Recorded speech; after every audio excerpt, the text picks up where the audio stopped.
My 13-year-old son just watched an anime called Berserk, and he's been talking about stuff like the idea of good and the God hand to his friends. Should I be concerned? Oh man, oh man, oh man. So, before reading any of these guys' responses, which I'm sure are fine responses, trigger warning, talking about Berserk involves talking about sexual assault and rape and other terrible things like that. So if you are sensitive to that, then this probably is not going to be the video for you, and it's definitely not going to be the anime or manga for you. This one up top says, I mean, if you're asking if you should be worried about your son's mental health, I don't think so. But with that being said, I still think 13 is a little young to start watching Berserk, though. This is just a generalization, and obviously some 13-year-olds are definitely mature enough to watch Berserk. But since your son has already watched Berserk and seems to be totally fine, you can't really say it's totally fine. You don't know the kid. I don't see a reason why you should worry about him. So here's the thing.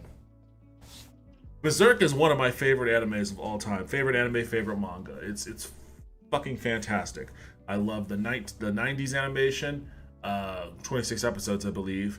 I love the 3 movies over the Golden Age arc. Those are available on Netflix. And I even like the I think it's 2016 is when it came out, the 3D animation reboot of the not really reboot, it's just a continuation. The original anime series from the 90s takes place during the Golden Age arc, and those 3 movies are, a condensed retelling of the Golden Age arc. And the animation from 2016, I believe, the year it was, just continues off from where the Golden Age arc ended. And I like all of them. It took me a while to get used to the 3D and the newest one. In the earlier episodes, it was pretty lame, but it gets really good. And it was fun to watch. The thing about Berserk is, and I say this to a lot of people whenever the subject matter comes up, Berserk is, again, one of my favorite anime, favorite manga, and I simply cannot recommend it to anyone. Like, it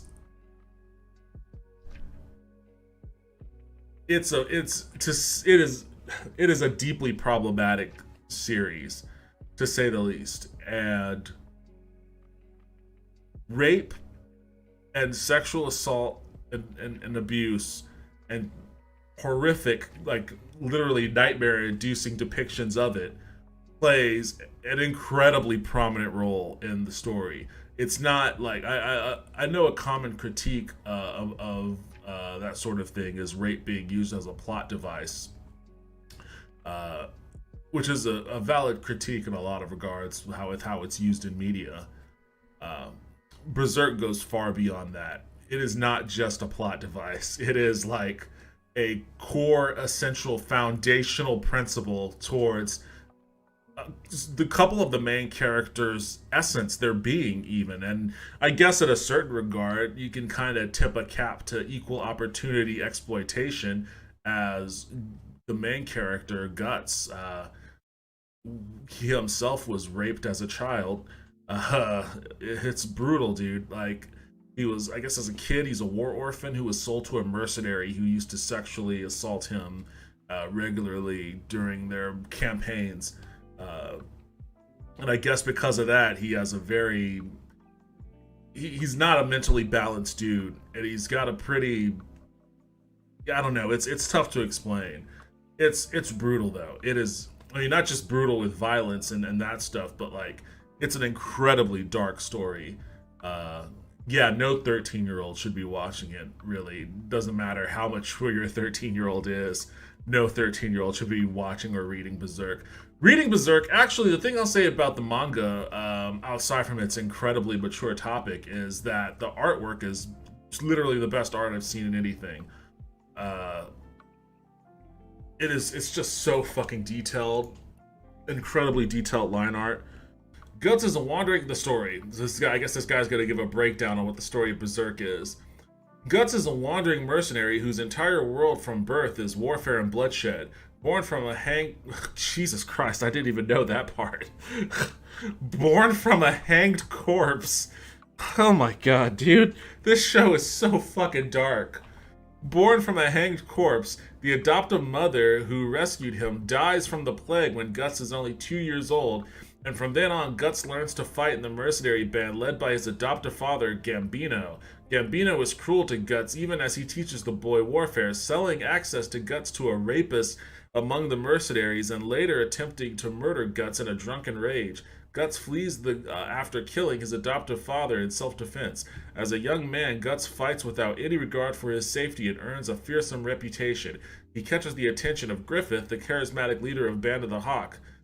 Griffith swiftly defeats Guts, forcing him to join his Band of the Hawk, and Guts soon becomes the band's renowned raid leader and Griffith's deadliest subordinate. Oh man, I didn't even know that about like his origin there. It's brutal, dude. I mean, the art's fucking fantastic, though. There was a really cool. I think this is the page. Yeah, this is the page. This is like that's the reason why I can never recommend Berserk to anyone, because especially in light of how people reacted to Game of Thrones, particularly season 5 or 6, I can't remember. Game of Thrones, the books were also very dark, and it very frequently also delved into the realm of using rape as a plot device, to say the least.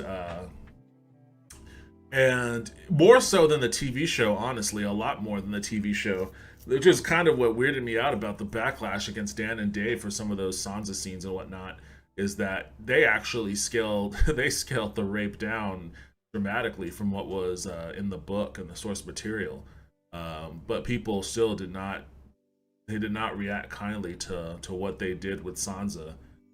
And you know, it's been a prevalent point of contention in the recent discourse around representation in media and whatnot, with how women are presented, the conversations around fridging and all of that sort of thing. It makes people a lot more sensitive to stories where they feel that the exploitation of women in these regards is used in a cheapened manner to create stakes for male characters, or to create goals and values for male characters or whatnot, in a way that dehumanizes women or makes it seem like, but allowing for the existence of this behavior, perforating out the existence of this behavior, from a narrative standpoint, to more impressionable people that may be consuming the media. And I understand that. I think that's a valid argument too. I think that's a valid concern. Like, there is a passive absorption of messages that comes from the repeated usage of tropes and stereotypes and whatnot in these media. I'm stumbling my words right now. I must be tired. I think that there's some truth in those complaints there, and I generally agree with most of the discourse around there. Though I will say that as a prospective writer myself, I don't ever want to put too many artificial barriers around what someone should be allowed to write about. Like, I don't think that there should be those kind of limitations, but at the same time, I don't think that there are criticisms that are out of bounds in that regard too. So it's kind of like a, enter at your own risk sort of thing. You can traffic in this kind of stuff if you want to, but beware that you're in a much different media landscape than, say, 1988 or 89, when I think is when Berserk was first launched. If Berserk, had just started airing now, or just started hitting the bookshelves now, God knows what the reaction would be. I don't think it would be held with as much revelry as it is now. Not by any stretch of the imagination. Even though the art is fantastic, but it's just a much different time now than it was 1989. Yeah, 1989. It started in 1989, still going very slowly. If you got impatient with Game of Thrones, it may not be for you. Yeah, that's the real bummer about Berserk, is that it did come out slowly. Like, you would get one issue in like January of 2010, and then you get the follow-up issue in like April of 2012. Yeah, maybe not that big a gap, but not too far off, to be perfectly honest with you. It was that slow of releases, and unfortunately, back in May, the creator and artist for it, Kentaro Murai, he passed away. So he passed away with his work being unfinished. And I don't know what the plan is for that. I think that there are some artists that are going to pick up where he left off and try to round it out to an end in some capacity. Kind of Robert Jordan / Brandon Sanderson, that sort of thing. And I don't know how I feel about that, to be perfectly honest with you. I mean, part of what made Berserk special was its incredible art. And I'm sure there are a multitude of artists out there that, could do a good job with it. But, like, Berserk is one of those very rare pieces of work where it is imbued with the essence of its creator. Like, it is Kentaro's, vision. Like, only a few, like, that and like Dragon Ball with Akira Toriyama and like maybe I forget the guy's name, the dude that did Saint Seiya. Like there's a very small handful of properties out there that are so deeply imbued with like the attitude and essence of the creator's art and vision and charisma, and it's hard to pick those sorts of things up from somebody else and make it sustainable or even a decent homage. But I think they're gonna try. Click the images to embiggen? Wait, that's not a Simpsons word? Is that a real word? Embiggen? Hey, look at that. Embiggen. You need to embiggen your vocabulary. That's awesome. You need to embiggen your vocabulary. Oh, God. Oxford Dictionary with the jokes. Oh, man. Oxford Dictionary coming out with the jokes, dude. This is what I'm familiar with. Popularized in the 1990s by U.S. animated television series The Simpsons. It's a Jebediah Springfield quote, but I guess it existed before Jebediah Springfield did. God, what was the quote? It was like a noble spirit in Biggin's the smallest man. That's what it was. The Jebediah Springfield quote: "A noble spirit in Biggin's the smallest man." That's funny. You need to embiggen your vocabulary. Oh, touche, Oxford Dictionary, touche. Anyways, this is some of that art I was talking about. Just look at the incredible detail, man. That is so cool. Like, any one of these, this is like a wood print. It's like an old medieval style wood print. Any one of these would be an awesome print to have. Oh my god, look at this thing. Like it looks like nothing in the abstract, like in the expanded view, but considering what it is, dude, look at all of these lines. Look at that castle. You can see like for oh my god, words are just not doing perspective. For the sake of perspective, with this gargantuan tentacle thing, you see this castle down here, and even the castle has like an incredible, I can't really zoom in more than this, but even the castle has an incredible amount of detail on it. Like, oh, I guess you can't really see because of my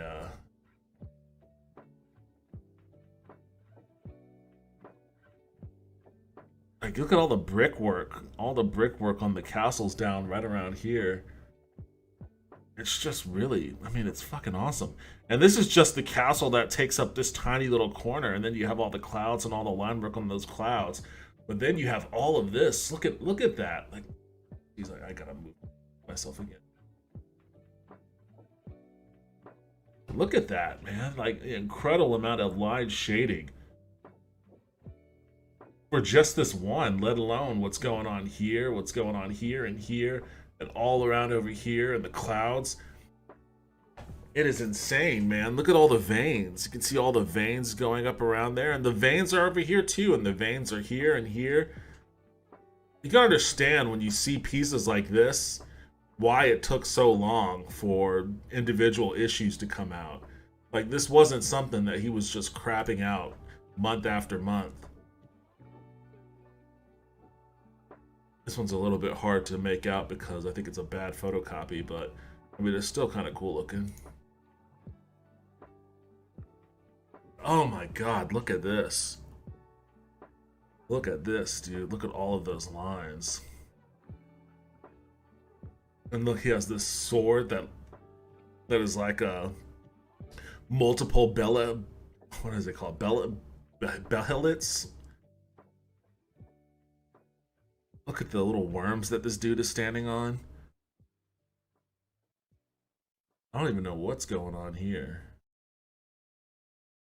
That's Griffith, but why is he?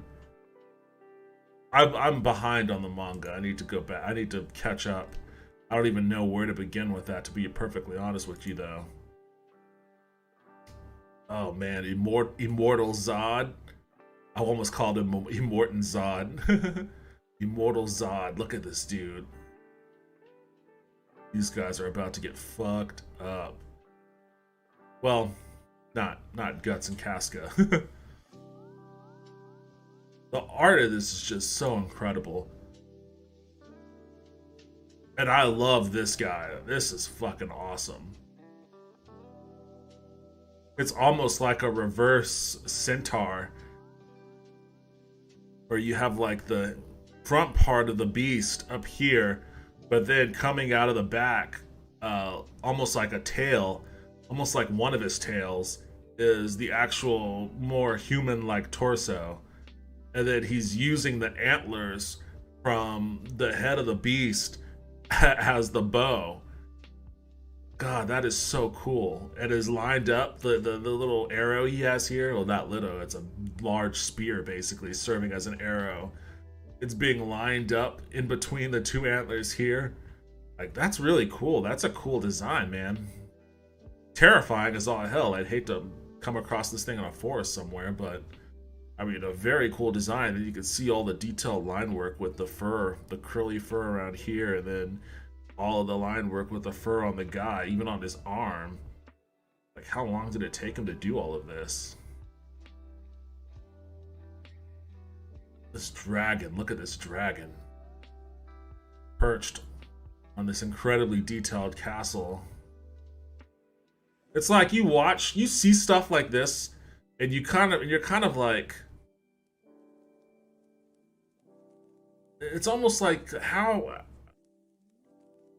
do other manga get away with not having this level of detail? Like, it almost seems natural. It almost seems natural that this picture would have the level of detail that it has. Because, like, yeah, of course it's a dragon. Of course it has all of these tiny scales that you can see right here, and the scales that continue to grow in size proportionately as you go up the larger ends of the tail, and then the dragon coils around here, and all these scales in his teeth, and like all the shadow work inside his mouth, and all of that. Like, it's just, it paints such a complete picture, without paint, ironically, that it makes you wonder, like, what does normal manga look like? How shitty detailed is it that, you know, taking the time to appreciate this really makes you understand how much effort this dude put into all his work. I mean, you could look in this panel, obviously.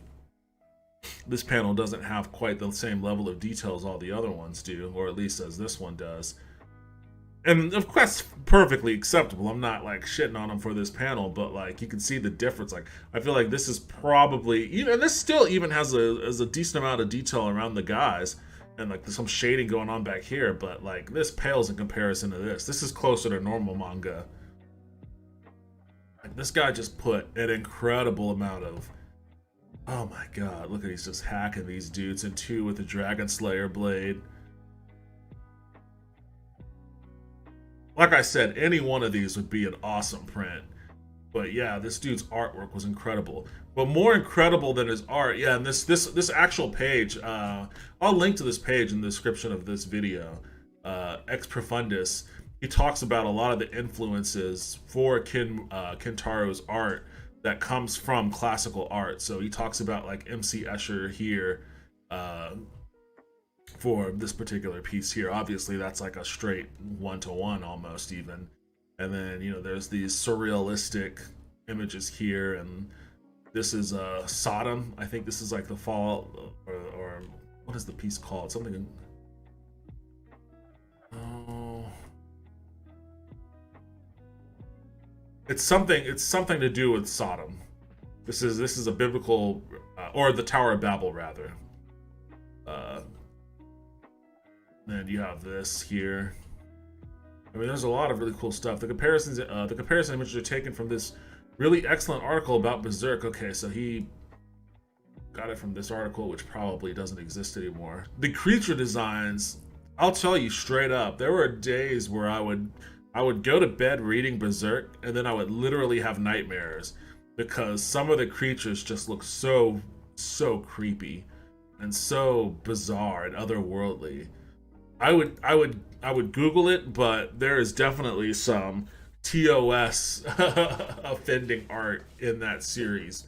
So I'm not gonna Google it. I'll just say seek it out on your own. Like, but yeah, like Berserk is a phenomenal piece of work with some of the best art you'll ever see. But no 13-year-old should ever read it, and I have a hard time recommending it to people because of just because of its content. Honestly, it's brutal. It's brutal, and you know, a severe trigger warning. Maybe I'll cut this and put it at the beginning of whatever video clip I upload about Berserk. The conceit of the book really is very philosophical. It is very much so about human destiny and religion's place in society and all of that sort of stuff. And it's very mature in how it handles that context too. I mean, I really would like to recommend it for anyone and everyone I come across, but everybody takes this sort of stuff in differently, and even people that aren't sensitive to it are the people that I'm the most suspicious of. Honestly, like I had no idea what Berserk was going to be about when I first started watching it. I watched it before I read the manga. And, you know, I watched it years after the TV series had premiered, and I was just loving the traditional animation, the look of the traditional animation, and the soundtrack too. And, you know, I got in it pretty quickly, and as it developed, I was like, Jesus, this is brutal, dude. Like, this is rough. And I started to feel kind of bad about watching it, to be perfectly honest. There are multiple times in delving into this series where it just kind of made me feel bad. Like, I felt gross. Even in the second, the 2016 Berserk is on HBO Max, and even that one, you know, that's actually like some of the worst stuff. The Golden Age arc, you know, takes place before an apocalypse event. It basically occurs, and then after that event occurs, like a bunch of demons and monsters just start proliferating the land. And it is in that post-Golden Age arc where all these monsters are running around everywhere is when you get some of the most crazy shit. And some of that actually is put onto film in the HBO Max, or the series that's available on HBO Max. And, you know, when we were watching that a few weeks back, I was like, God, this is fucking awful. I mean, and I don't mean that in the sense that this is a bad show, but like, if you do have any level of sensitivity towards that subject matter, then it's gonna make you feel a little weird. So don't let your 13-year-old watch it.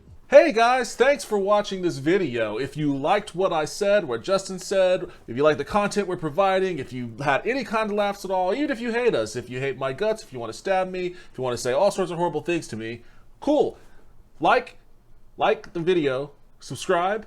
You'll get fed all sorts of shit you'll probably hate. And if you like us, you'll get fed all sorts of shit you probably like. So please and thank you.